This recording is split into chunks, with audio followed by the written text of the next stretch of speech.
boys are back. Welcome in, welcome all to this week's delicious episode of Empty the Clip, the no bullshit revenue podcast for people who actually want to make money. I am the host of this here show, JJ Russell. Joining me, the man with all of the controversial things to say, none other than Joey Gilkey. How's it going, lad? That's going well, man.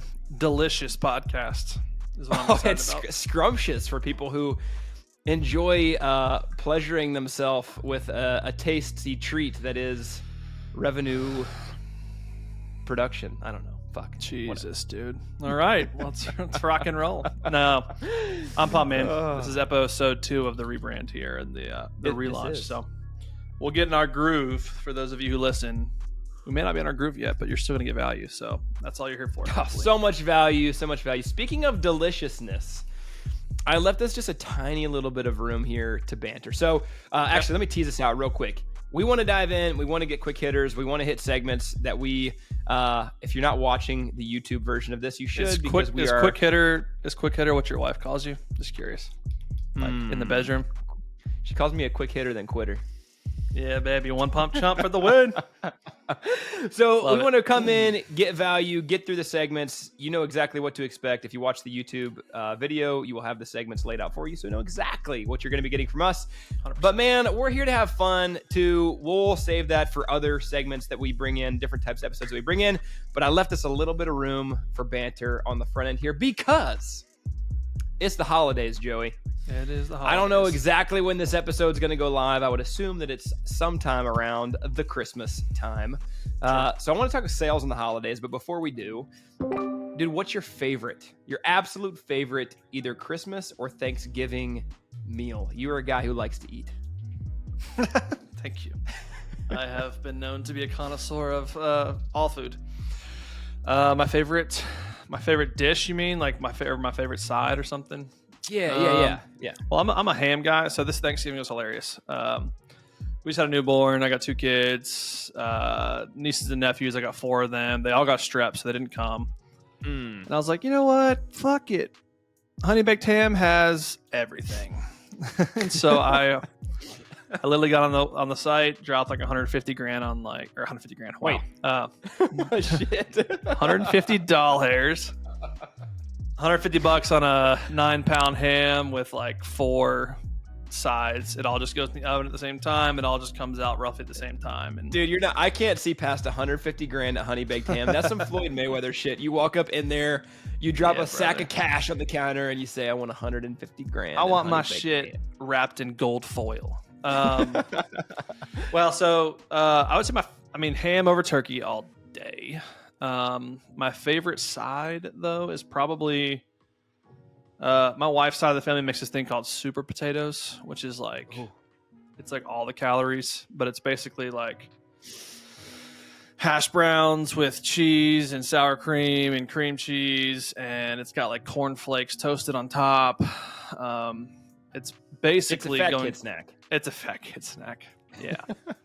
And then I'm an apple pie and ice cream kind of guy to finish it all off, but which is also a fat kid snack. Brother, the entire holiday, like who the fuck is there is a theme. Broccoli salad?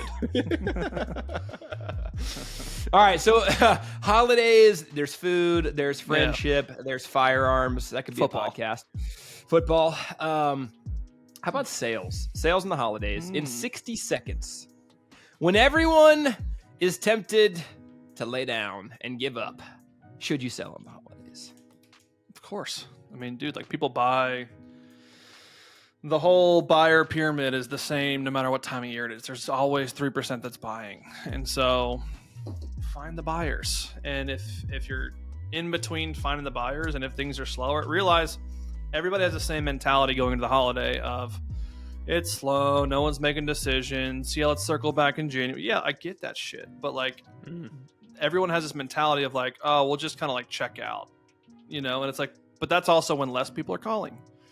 Less people are emailing outside of like SaaS companies who are running some like Q4 discount. But dude, this is a great time. It's a great time to get in front of people. Like, yeah, you're probably gonna run into people who get pissed off. Like, oh, I'm with the family. It's no one works this last week. It's like, yeah, that's why I called, man. Like, figured you're probably not doing a whole lot. And so it's a great time, I think. And if it's not a great time to sell, or in between the moments of great times to sell, like, do account planning. Get your shit in order for January. Like, people just sit on their ass and do absolutely nothing, and it drives me nuts. I am more convinced now that the sales industry is filled with a bunch of pussified men and women who don't actually want to win. And so December is one of the greatest examples of that, of how soft our culture has become. So all right, that's that. I'm going to improvise here, dude. We're going next segment. Okay. Watch this. All the post production people are going to just it's going to magically populate. You guys won't even know. Except for the fact that I made it blatantly obvious. Doing what is required, right? So people aren't willing to do what it takes to win, and we've latched on to this idea or mantra. I'm pretty sure that it was a Hormozy podcast, and he probably stole it from somebody else, right? But doing what is required has to be the metric of success. Dig in and talk about that and why that's such a rarity right now, you think? Well, let's start with the philosophy. Success has one criteria, and it is that you do what is required to be successful.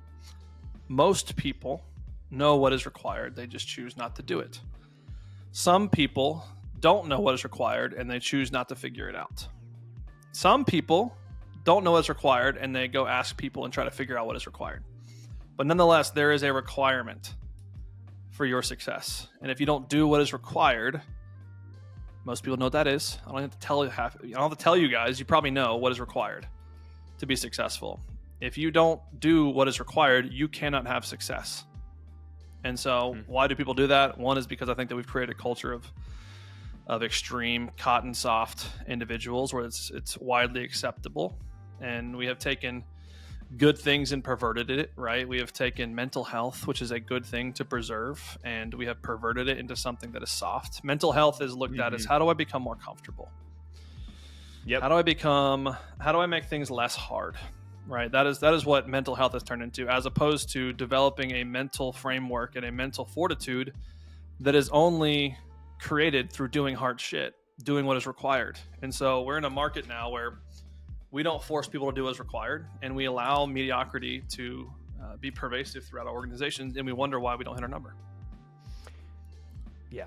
You know the spiral, the cycle that we've talked about. Hard times. Wait. Hold on, wait. Yeah, you're right. Hard times create strong men. Yes. Strong men, unfortunately, because they do strong men stuff, create easy times for everybody else. Easy times create soft men. This is interchangeable, men and women. Sure. And then soft men and women create hard times. And you said cottonelle soft, and that's what we've gotten. And unfortunately, what we've produced for ourselves, what we are going to reap, is what we have sown, which is hard times. You and I talk about it a lot. Maybe a spot for another podcast, but they are coming. And one thing I was thinking about today is who's actually ready, right? Like mental health or a lot of these other ideologies circulating, the goal of them is to be comfortable. It is to make your life easy, right? If these wars that are conveniently fought overseas ever came to our front door, right? Like who wants to do that? Nobody. Well, it's not convenient. This is fucking funny. Have you seen the Army commercial this year? Like this past month? No. All right, so let's take it back a year ago, or maybe 2 years ago. It was like the most woke diversity, equity, inclusion, frou bullshit I've ever seen. It's like you got trans people, you got lesbians, you got like small Asian women going to the battlefield and shit. And then this year it's like white male dudes. It's like, oh, we fucked up our marketing and our military is legit suffering in our recruiting. So like, understand your requirements for military success, and I think that they screwed the pooch. So map that back to sales, right? Do you want? We need more white representation? Men. No, no. You just need more people who are willing to do what's required, who are willing to be absolute savage badasses who wake up every day and put in the work. Because it's a marketing problem, right? We have touted this tech sales right? People create courses around it. They have communities around it. How to break into tech sales. It's the easiest way to make your $90,000 base and your $180,000 OTE as some bullshit 3-year salesperson, right? Whereas it used to be like sales is for the hard-nosed person who is unafraid to go get their hands dirty and to do what we're talking about, to do what is required.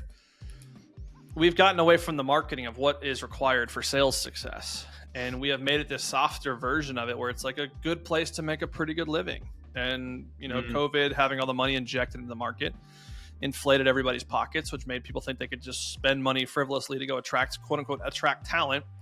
And they didn't realize that their marketing was attracting soft ass men and women who just want to come collect a paycheck in tech and then move on in 16 months to their next job where they're going to collect a bigger check and never produce. It's a pandemic of sorts. Maybe they make a vaccine for soft salespeople.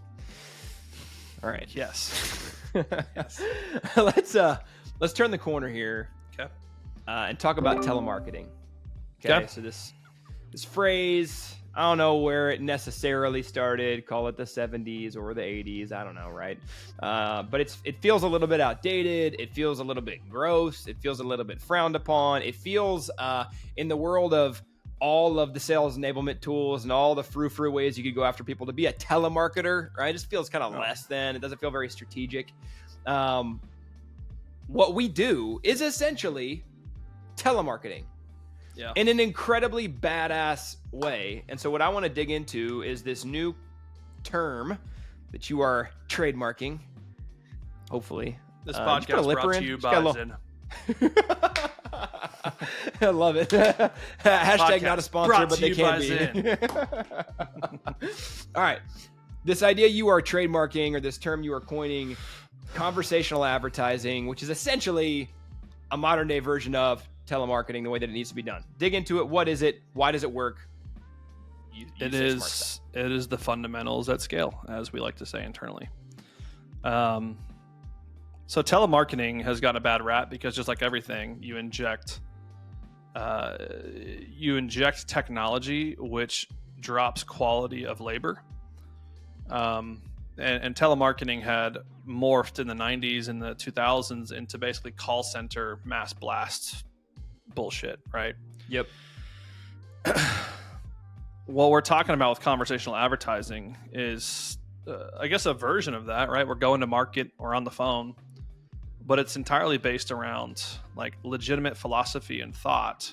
That is, we believe the best phone for advertising is the phone. Why? Because at the end of the day, there is no other platform in which you can have a bi-directional conversation where you can uncover private information about companies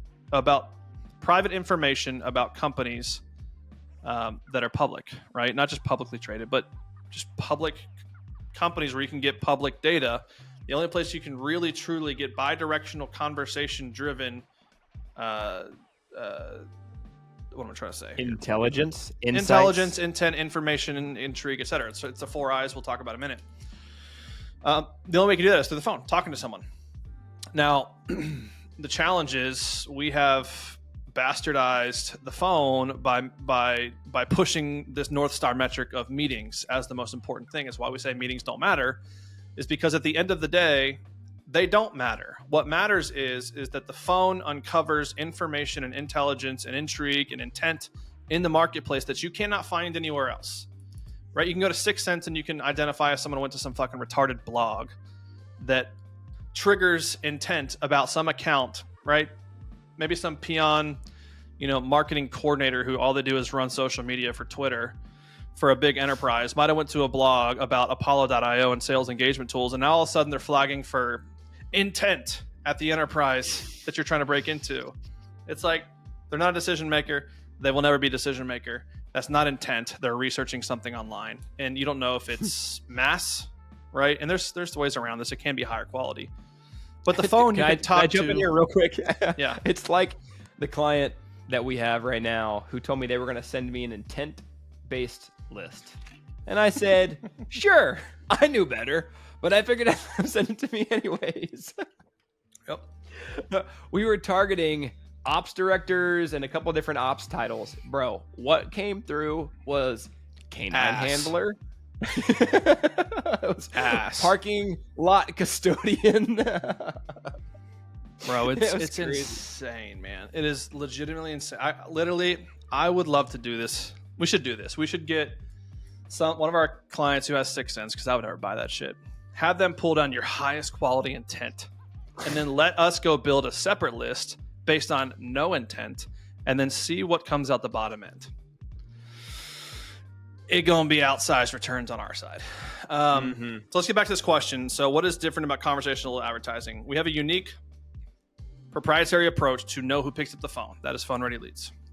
So we know who in the market, who inside of specific accounts at the persona level. We can pick the accounts we want to go after. We can pick the personas we want to go after. We know who's going to get on the phone, so we're going to get them on the phone. We can craft our message uniquely to that person. We can have a conversational advertising with that person, get through the entire cold pitch, identify where they're at in the buyer journey. Are they in the buying market? Are they open to it? Are they not thinking about it? Are they not interested currently but will be one day? Or are they never going to be a buyer? We can identify that in a conversation. And as part of that conversation, asking the right questions, we can understand how they might activate. And we call it an activated lead. Activated lead is the 4 I's. It's information, intrigue, interest, or intent. I can get that in a conversation with my persona at the account I want to break into, and then I can go pass that off to the professional sellers who now are armed with context. And the best part, cost per lead model. We give that lead to the professional seller. We know for a fact, mathematically proven, if the professional seller, with this context in hand, follows up with this particular lead up to 5 times, they will talk to 90% of these leads again with context, with a new message from a professional seller that can go deep. That is the unique thing about this strategy that works. Yeah. It's fundamentals, god damn it. Sorry, God. We officially apologized to God on the Empty the Clip podcast. That's all it is. No, it's fundamentals. What's funny about it is conversations. We can get into conversations faster. Let me break this down really easy. We get into conversations with the right people at the right accounts at a velocity that no one else can. We have a messaging framework and a way of activating accounts like no one else can. And we can provide those hot 4I leads to the professional sellers in your organization at a velocity and a volume that no one else can. That's the value of what we do. Let me talk to the average listener who's like, this is a podcast brought to you by Apex Revenue, but this is not just a one giant advertisement for Apex Revenue. I want to bring you a bunch of value, right? And so what could you do, right? Well, maybe you get a lot smarter about who you're targeting. You get better data. You target actual decision makers. You get them on the phone, and you don't just push 4 meetings, but you have a very strategic process about the outcomes that you're looking for. And then you segment the outcomes into different buckets. You have some not me, some not now, 100%. Some not interested, some nurture, some activated, and some booked. Birds. And then you just create a strategy around how your account executive team and or SDR team is going to follow up with and take all of those leads. It's 100% the strategy. That's 100% the strategy. I saw a young kid's quote. He said, I stopped just pursuing the meetings this year, and I crushed quota.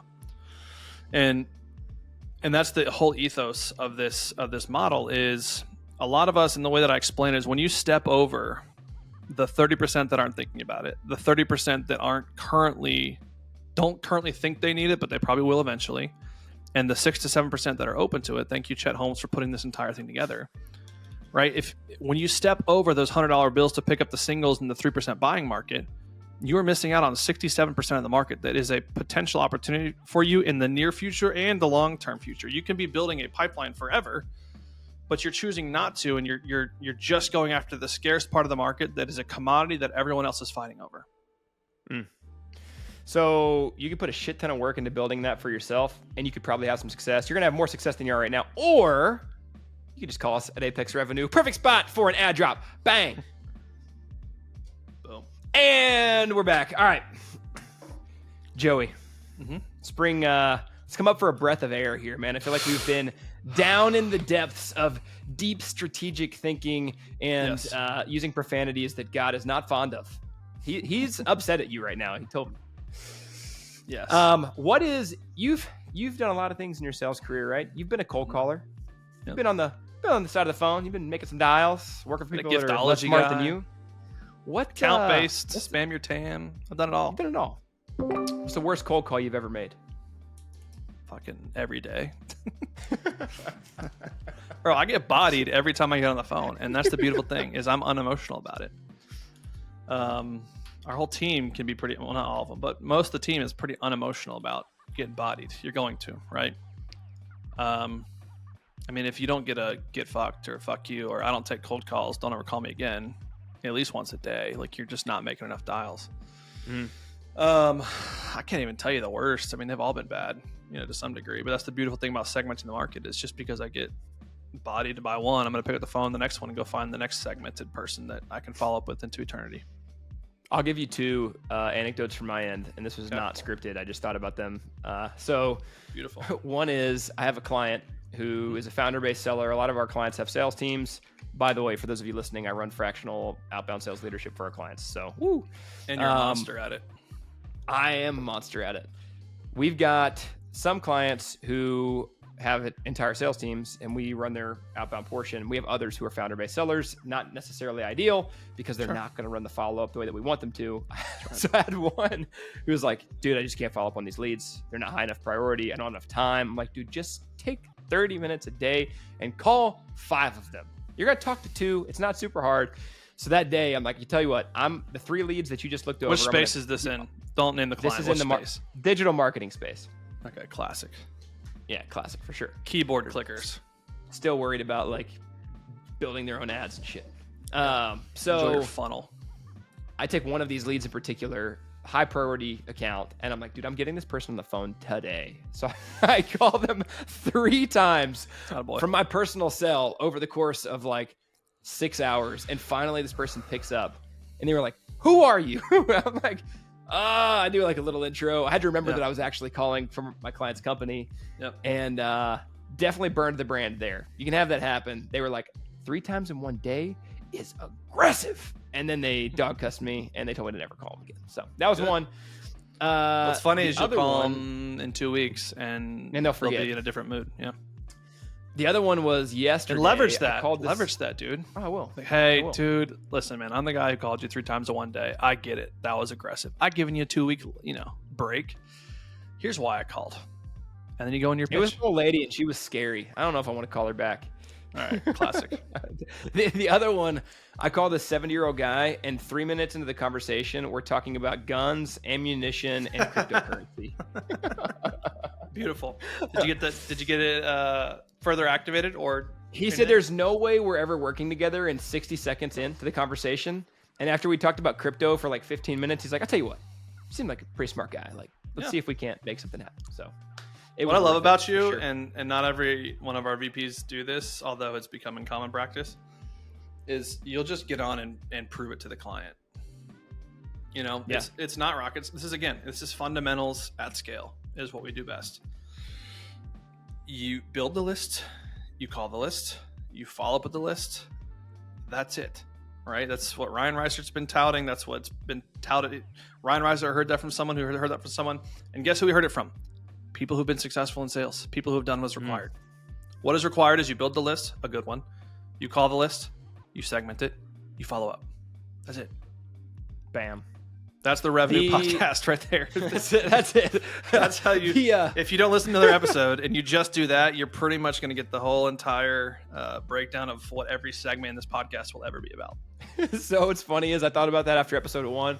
Empty the clip, right? We talked about meetings don't matter. We talked about some of our frameworks. I'm like, fuck, we emptied the clip. Like, what do we have left? And then we have a lot of other stuff we can talk about, but we are giving away the good stuff up front here, and it only gets better. Bro, I have developed a decently successful, never have to work again real estate portfolio.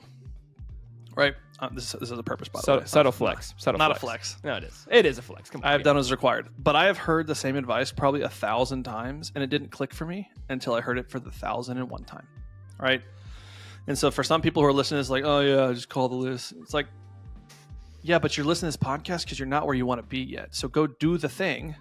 Or I'm going to tell you this 1,000 times and finally it'll click for you and you'll have mega success and you'll be great for this podcast. It is my new favorite sales question on a call, right? Is what? Or on it with a client. What is the alternative? That's right. Silence. What is your, we have the math of sales calculator. I can show you your alternatives. You could do They're nothing. not good. You could do nothing. You could do this, or you could keep doing what we're doing. But all of which lead to a pretty dismal outcome if you just don't do what is required to be successful. Got to do what's required. The alternative to what we are talking about and what a lot of people accuse telemarketers or done-for-you biz dev dialing teams of doing. We're not talking about TikTok. I'm kidding. What? I'm kidding. Well, we're not telling you. What we haven't told you yet is you should just do TikTok. Just do TikTok ads. I saw this guy put up a post. It's actually the COO of a company who was talking about a CEO. And his CEO strategy was basically like a bunch of that fluff, like build the audience. It's like, yeah, no shit, but like sales, right? So there's, there's community-led growth, there's audience-led growth, there's product-led growth, and there's sales-led growth. Do them all, but like, do them all. There's no magic bullet. Go do your TikToks. I don't care. We're doing a podcast. That's part of the equation. The real takeaway from this is Joey starting a TikTok. Go follow him on. Bro, I have a TikTok. VP I've logged in 3 times. I have a TikTok. I've logged in 3 times. I had this kid in Estonia who was basically taking all of our last podcast, cutting up into clips and putting on there. And bro, I went mega viral like 3 times. It's when you threw out your 95-5-90 rule. I did throw the 95-5-90 rule, and I also talked about the Rothschild family. Those 2 went mega viral. So let's skip the Rothschild family. And actually, this is a way better segment than what I have planned. For people that don't know, maybe they already do. I don't know, man. Some people love you. You've got a little bit of a cult following. They either love you or they hate you. The people in subreddits hate you. The people everywhere else love you that actually give a shit about real business stuff. Let's talk about the 95-5-90 rule coined by Joey Gilkey. What is it? It's very simple. Let's just talk sales, but this applies to every role in every company. 95% of people suck. They are never going to be big drivers for your company. They're not going to be successful, and they're going to be a leech on your profit and loss statement. 95% of people suck. 5% of people are likely going to get the job done excellently, or at least sufficiently. And you have 90 days to prove to me that you're the 5%. So you need to develop a hiring process that is going to vet out the 95%. People who are 95%, you usually know, right? Like there's people who are just obviously 95%. If anyone's ever run a hiring funnel and gotten 800 candidates for a role, the world's pretty sad. If you've ever spent a lot of time in Walmart or the airport. Yes. But there are also especially with where the market's at, with how many people have moved jobs and changed, there are professional interviewers out there who do a great job, and you would think they're a 5%er.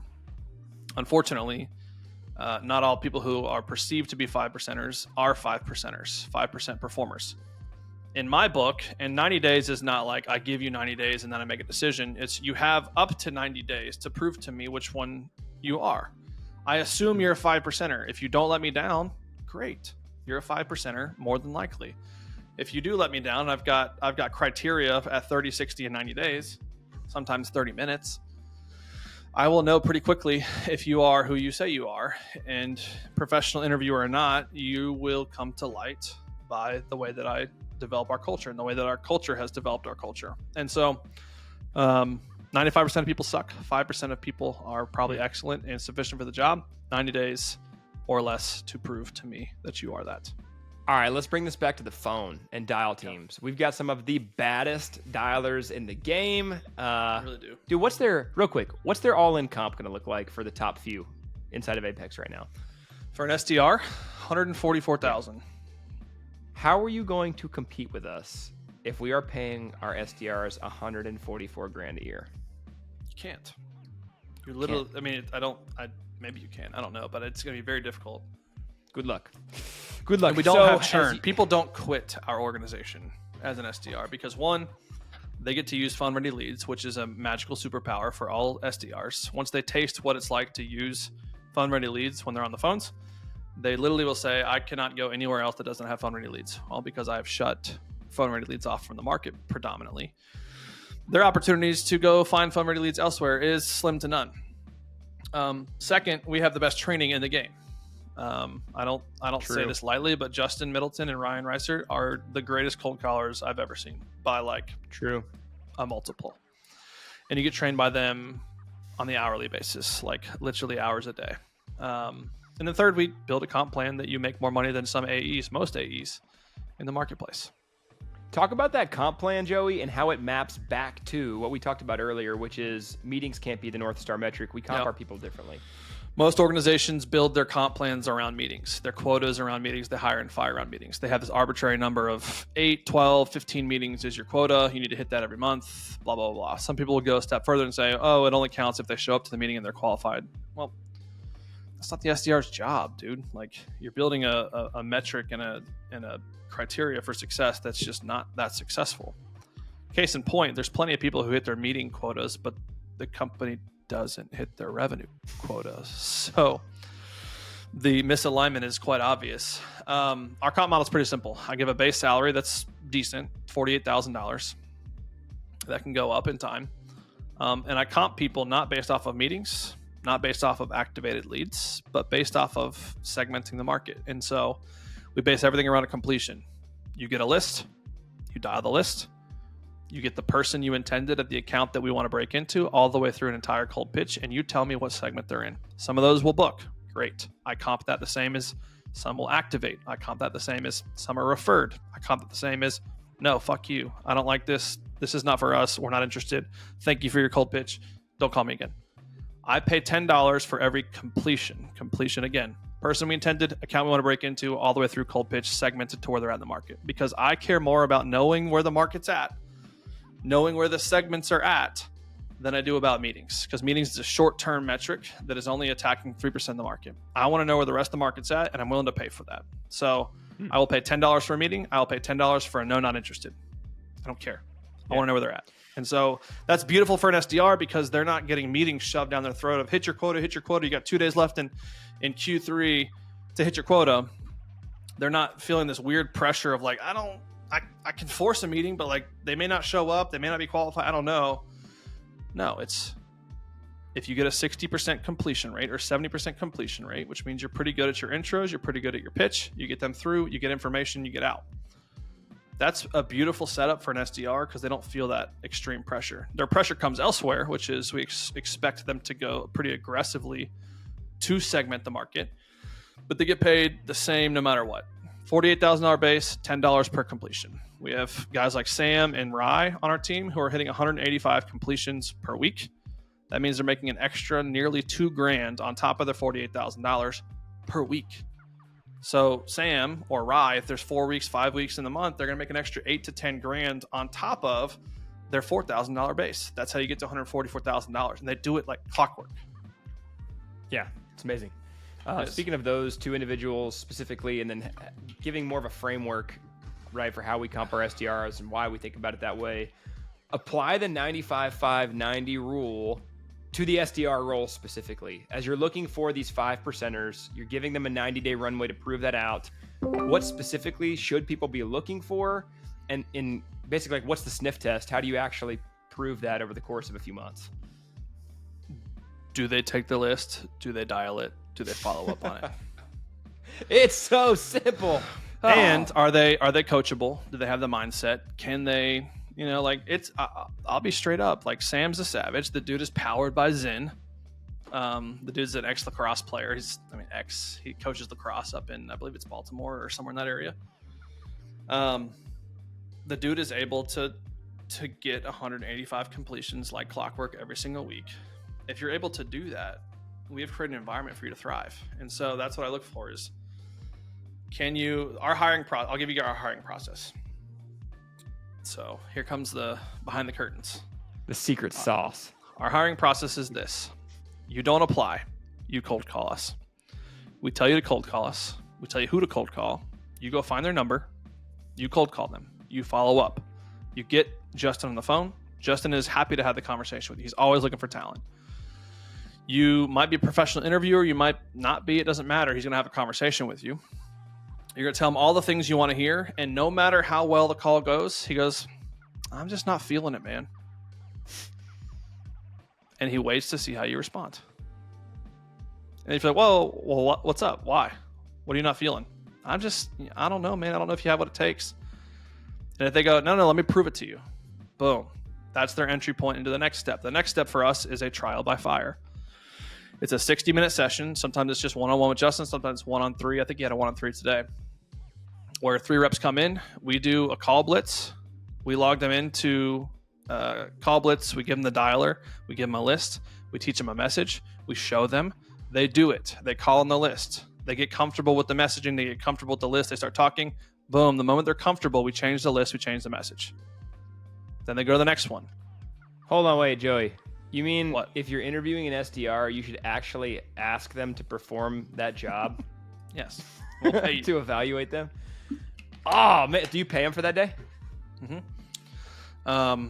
And so the cool thing is now that we've built out our big office in Knoxville, we're going to bring people into the office and do live call blitzes in a designated room called the trial by fire room.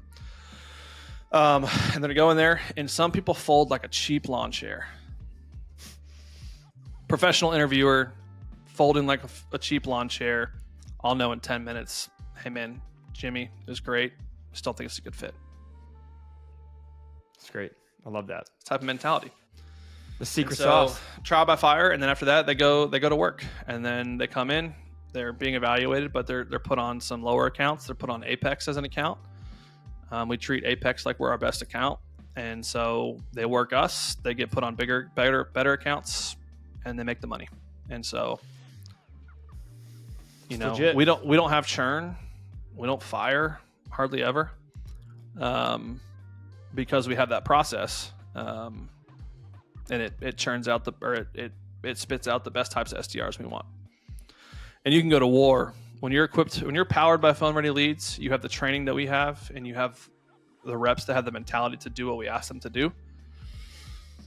Dude, we'll be Leonidas with our 300 against the Persians all day. Let's go. I love it. Let's 2 questions. They're kind of in the same vein. We'll wrap it here. You're gonna hate both of them, but as I think about this, the people at home are asking, right? These business owners, these revenue leaders, as they listen to this on their sweet drive home, stuck in LA traffic, moved to somewhere else, by the way.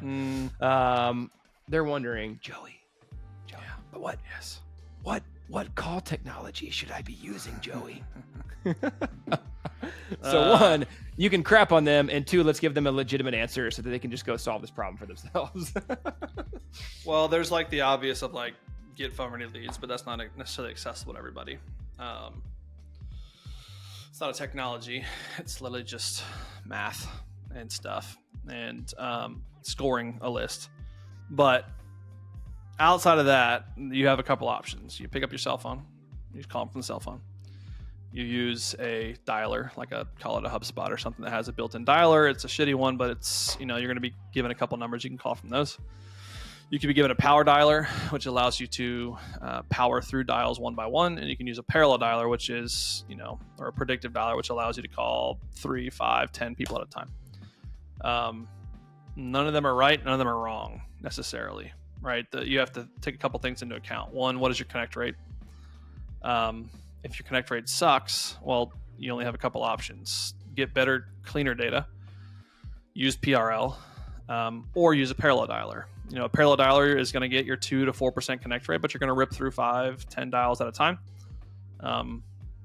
You can go that route. I have a feeling regulation and they're going to fall into the robo dialer issue coming soon. But that's your best option is a robo dialer, or a parallel dialer, because it's the only way that you can have enough conversations at scale without phone ready leads. But if you have something like phone ready leads, then use a power dialer or use your regular phone, because we know that you're going to talk to someone every 3 dials.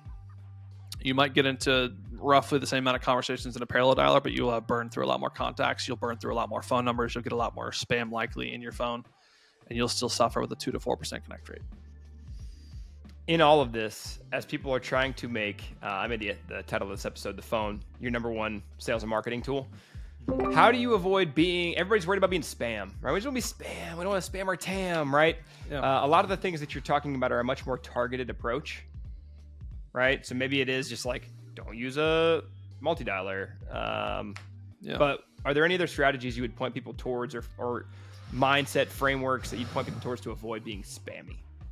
Yeah, I mean, at the end of the day, the person on the other end of a line, the other end of an email, the other end of a LinkedIn message, the other end of a direct mail campaign is a human being. And so the more you can appeal to the human being that has the title that you want to break into, the higher likelihood you're going to break in. So I'll give you advice that if you were not to use phone ready leads or a parallel dialer, you have a smaller TAM, you have a higher ticket price, like counter to what we do, et cetera. It's another world that I think is very successful. It's a world that I've had a lot of success in, is you have to take a more methodical account-based approach. And so an account-based approach is knowing, again, it all comes back to the list is the strategy. Your list is your greatest asset, or it is your worst asset, depending on how you build it. And so knowing exactly who you drill down into, who are the accounts that you want to break into. So doing good account planning, understanding your target account profiles, understanding that different segments, even within your target accounts, have different needs. Some are problem aware, some are solution aware, some are product aware, some are neither, or some are a variation of that. And you have to identify, how am I going to enter into this specific account or this specific persona inside of this account? We call it a TAP map, right? A target account profile map is identifying who is the likely key buyer, who are the buying committee members, right? People who are hand raisers that will eventually be involved in this decision. And there's frontline members. And so frontline members are the people who your solution affects, but are probably not decision makers, but they are valuable in the sense that they can give you intel into the account so that you can then take that intel up the ladder to the buying committee or the key buyer. And so taking an approach that thinks through that holistically, I think that the market has to go one of two ways. Either work with Apex Revenue, and this is not a plug, it's just legitimate. Like we have the math of sales I can show you. Is actually, I think at this time we will have a link to a VSL that shows the math of sales. So link to that if we have it. If we don't, well, fuck it. You're gonna either have to work with Apex Revenue in one way, shape, or form. Either be facilitated with phone ready leads, or work with our outsourced sales development. Or you're going to have to take a more account-based approach, and you're going to have to be multi-channel, multi-threaded, multi-personas within an account, be more methodical, be slower, do things that don't scale, and look for high conversion, low volume. Bang.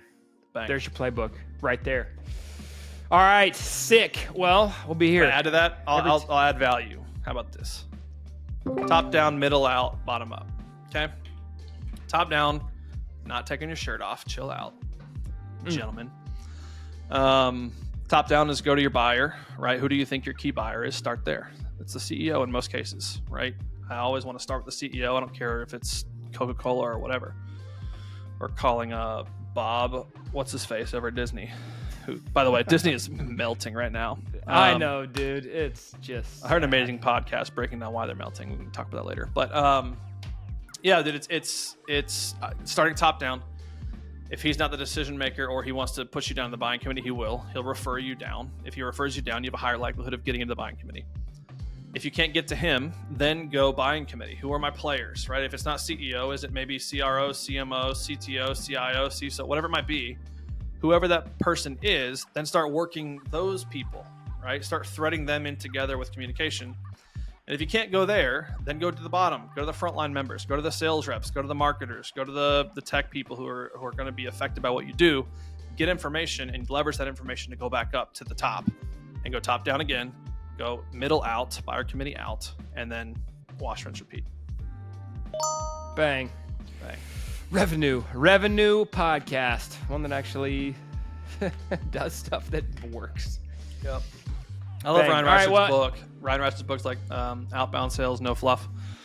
Yeah. I think the subtitle is like written by millennials who've actually sold something in this era or something like that. And so it's kind of like us. It's like, Apex Revenue, Empty the Clip, a revenue podcast by people who have actually driven revenue in this era. That's pretty good.